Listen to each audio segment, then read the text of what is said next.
Hey guys, it's your friendly hippie physics teacher again, and here we are with a lesson specifically for my college physics group.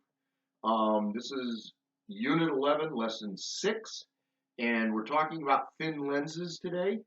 We're talking about the refraction of light in order to produce an image. Okay? Thin lenses, because if you use thick lenses, they act too much like prisms. And on another day, I'll cover why prisms and the effect that they have is a very real and very interesting consequence of the refraction of light through a transparent material. Okay, so you've all seen one of these, all right? We normally call them magnifying glasses, but notice right now you can see an image in there. Oh, my finger! You can see an image in the magnifying glass that is not magnified. Okay, it's actually looking at the books over my shoulder, and notice how when I put my finger into where it can be refracted, the light from it can be refracted. It's moving in the opposite direction that my finger is actually moving. And that shows that it's producing a real image out here, okay? And so we can use lenses, any lens, all right, to make lots of different kinds of images, all based upon the relationship between where the object is and where the image will be produced out here in real space, even if we're looking into the device that's doing it. All right. Now, normally with a magnifying glass, you are holding it up to something that you want to see, but you get it very close to it. Aha! Remember case 4 for mirrors? If the object was inside the focus point for the mirror made a larger virtual image. Same thing is going on with this. If we put the object so that it is close to the lens, all right, if we put the object so that it is close to the lens, you can then see a virtual image by looking in the device that is larger than the original object, and it's upright.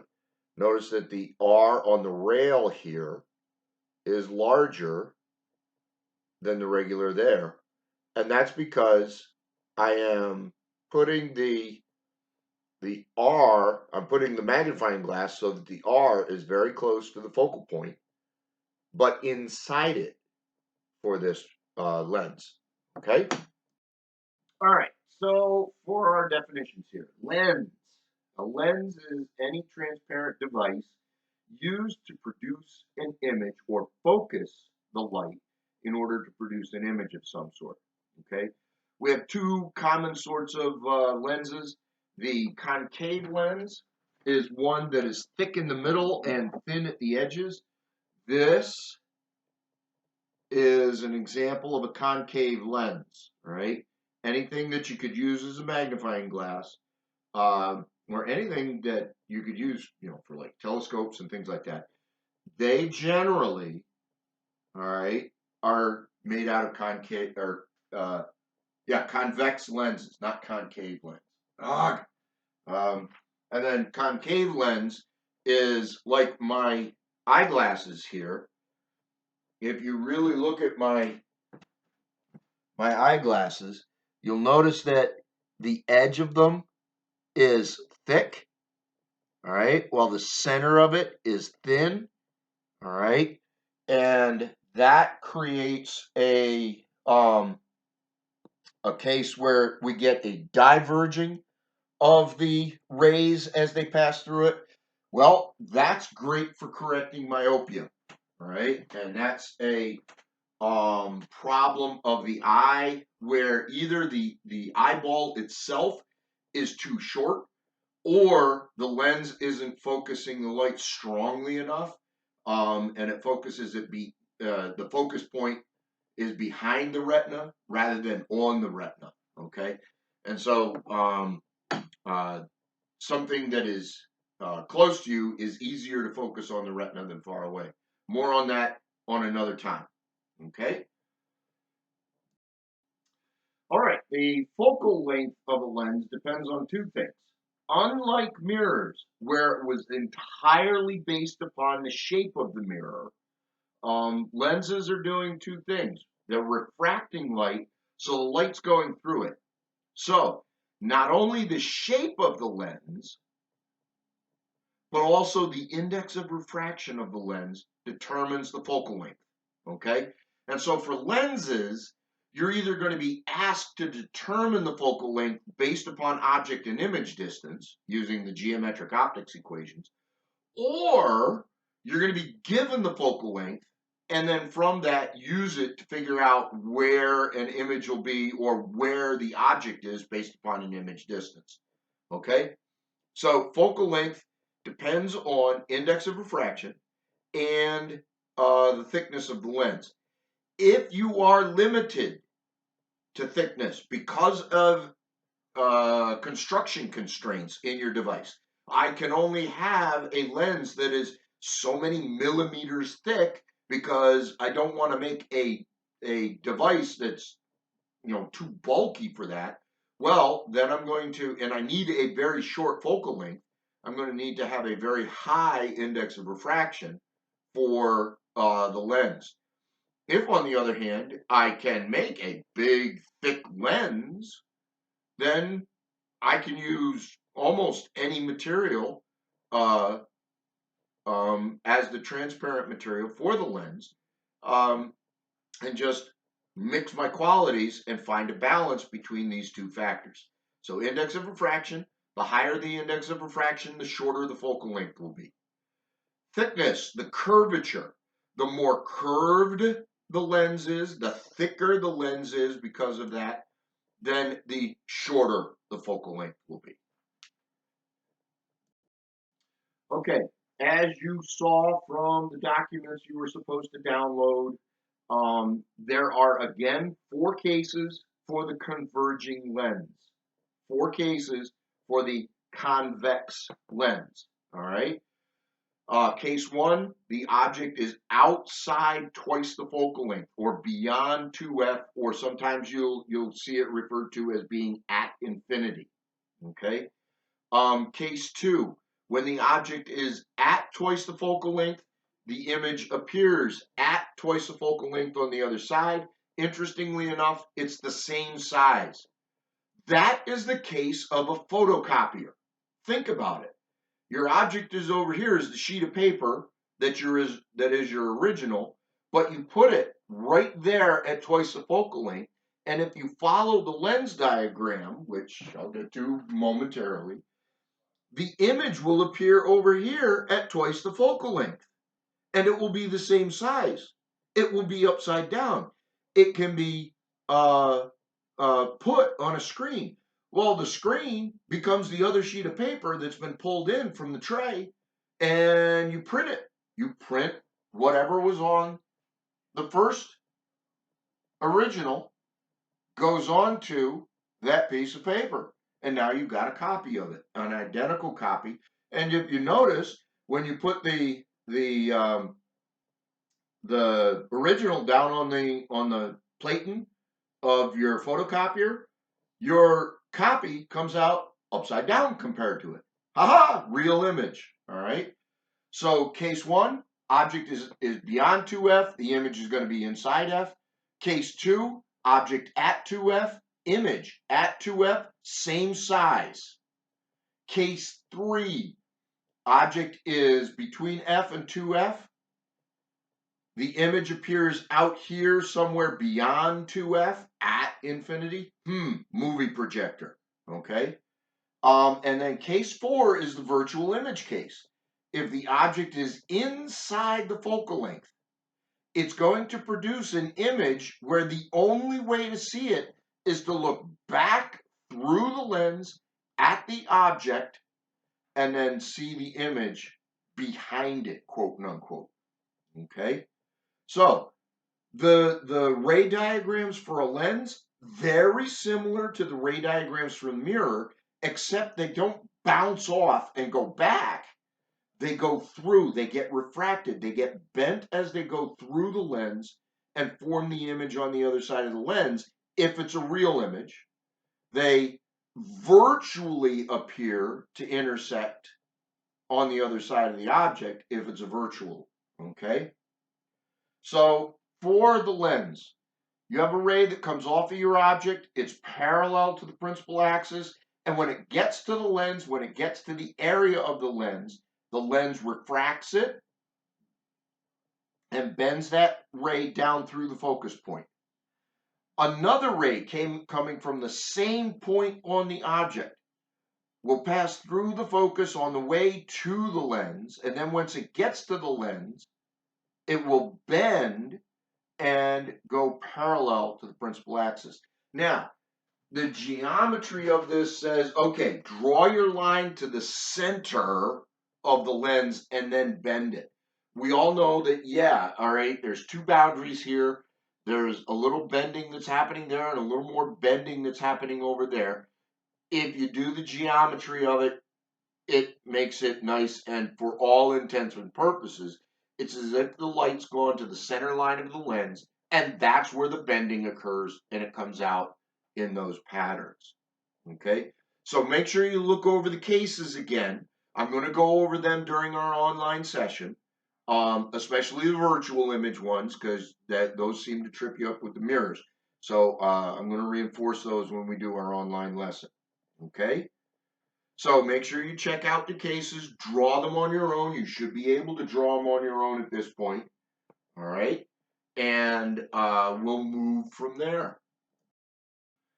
All right. One of the things that is very interesting that you can do with lenses, it's more difficult to do with mirrors, but you can do it. They do it with telescopes. They're reflecting telescopes, but they have to do some really interesting things with them in order to get a multiple mirror system to do what multiple lenses do. Okay, with multiple lenses, the thing you have to remember is that the location of the image from the first lens becomes the object distance for the second lens. All right, so we have an object here, it's well beyond twice the focal length. Okay, and so it goes through this first lens and produces an image right here. Okay, that image becomes the object for the second lens. Kind of crazy, huh? All right. So the image of the first lens is the object for the second lens. All right. So if I know how far apart the lenses are and I can determine the image distance for the first lens, then subtract that from how far apart they're separated, and I get my object distance. And so there's my object distance for the second lens. If I know the focal length for the second lens, I will know how far out over here that the image will appear. Okay? And if you have two lenses that have different focal lengths, you can create some interesting magnification effects. All right? And so binoculars and microscopes all use a two lens system for creating the images that you're able to see with them. All right. And this is how it works. Okay. Lastly, all the geometric optics equations still hold. Okay. So 1 over the focal length equals 1 over the object distance plus 1 over the image distance. All right. This relationship is still true for lenses as it was for mirrors. All right. Regardless of the type of lens, this still is true. Okay. The only thing is that a lens focal length does not just depend on the shape of the lens. It also depends on the index of refraction. So either you're going to be given the focal length for your lens and use it to determine image distance or object distance, or you're going to be given both of these, okay? Object distance and image distance, and be asked to find what's the focal length of this lens, all right? Our magnification ratio, the size of the image to the size of the object, is equal to the inverse, the negative, of the image distance over the object distance. Remember that negative there, it can turn the SI into a negative number. That means that the image has been inverted from the object. Okay? Image distance that's already negative times a negative means that you're going to get a positive size of your image. All right. Now, all of that represents our magnification factor. And on the reference table, you notice it says M equals the rest of this. All right. Well, that M is your magnification factor. If I have a multiple lens system, then the total magnification factor is simply the product of the magnification of each lens that's being used in the system. If it's a two-lens system, then the total magnification factor of both lenses together, producing an image on the far end, the total magnification factor is the product of each magnification factor. So you find the size of the image and the size of the object of lens 1, that's M1. You find the size of the image and size of the object for lens 2, that's M2. Multiply the two together, and that's how I get the total magnification factor.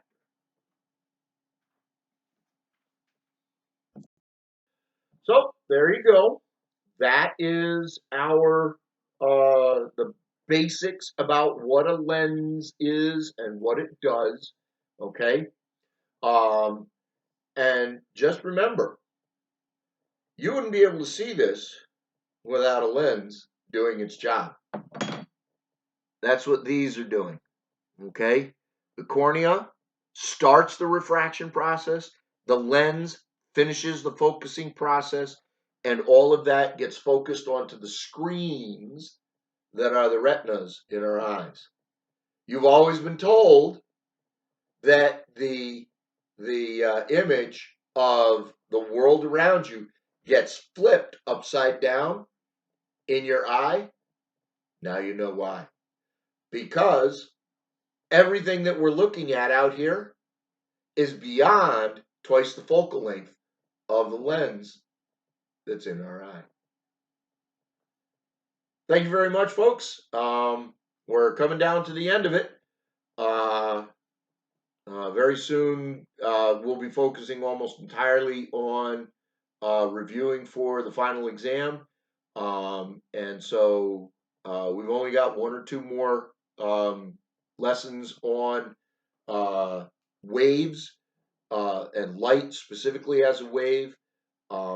So we're getting there, and I hope that you can persevere with me through the end, and we'll see what happens for our future. Okay, have a great one, folks. Stay positive, stay healthy, stay cool. Friendly Heavy Physics teacher signing off. Bye-bye.